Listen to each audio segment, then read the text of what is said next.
11월 29일 현안 브리핑 드리겠습니다. 오늘 세 가지 말씀드립니다. 정녕 박근혜 대통령에게 남은 것은 오직 협박 정치밖에 없단 말입니까?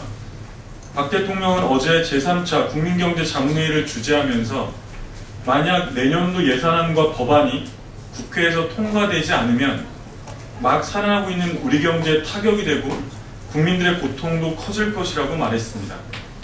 이 정도면 가히 모르쇠도 세계 기네스감입니다.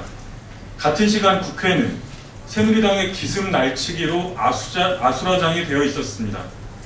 청와대의 의중에 따른 것임은 삼척동자도 다 아는 사실입니다. 야당은 즉시 의사일정 중단을 선언했습니다.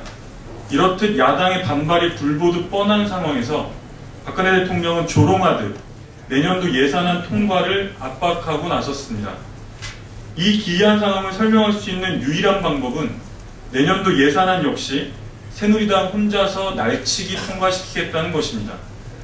155석을 앞세워 국정을 농단하겠다는 것 이상 이하도 아닙니다. 이것이 바로 독재입니다.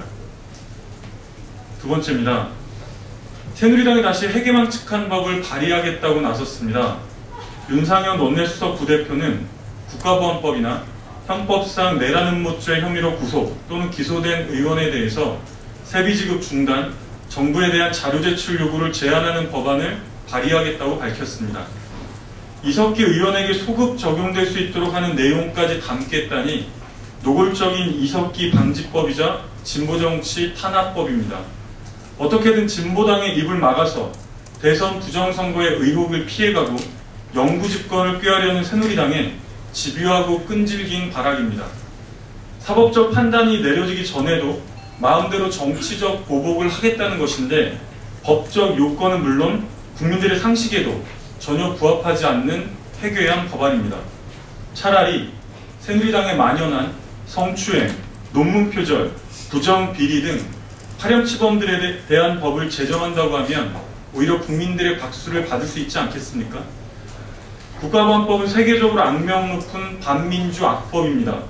해마다 국제인권단체 엠네스티에서 폐지를 요청하고 있습니다. 그동안 오직 정치적 반대 세력을 제거하고 독재 정권의 유지를 위해서 복무해왔던 법입니다. 오늘 밝힌 법안은 급기야 사퇴 요구에까지 직면한 박근혜 대통령이 이제 국가보안법에 의지해서 권력을 유지하겠다는 선언의 다름 아닙니다. 국회 과반을 넘는 새누리당 155명 전원 명의로 발의하겠다는데 그야말로 미추광이에 칼을 쥐어준 격입니다. 그러나 이렇게 막무가내로 휘두르다가는 끝내 그 칼 끝이 새누리당 스스로를 겨눌 것임을 똑똑히 경고합니다. 세 번째입니다. 방송통신심의위원회에서 손석희 앵커가 진행하는 JTBC 뉴스9을 중징계하겠다고 나섰습니다. 그 이유가 가관입니다.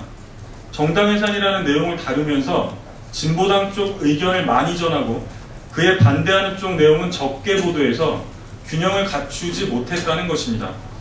이런 이유라면 24시간 쉴 새 없이 종북 공세를 펼치면서 비판적 의견은 하나도 내보내지 않는 종편들은 당장 문을 닫아야 할 것입니다. 지난 내란 음모 조작 사건과 이번 정당 해산건에 이르기까지 진보당의 반론은 거의 싫지 않았던 대부분의 언론들은 또 어떻게 할 것입니까? 그나마 양쪽의 의견을 들어봤다고 해서 중징계를 내리겠다니 그 용감한 뻔뻔스러움에 기가 찰 따름입니다. 야당 추천 심의위원 2명은 논쟁을 벌이다 심의 도중 퇴장했다고 합니다.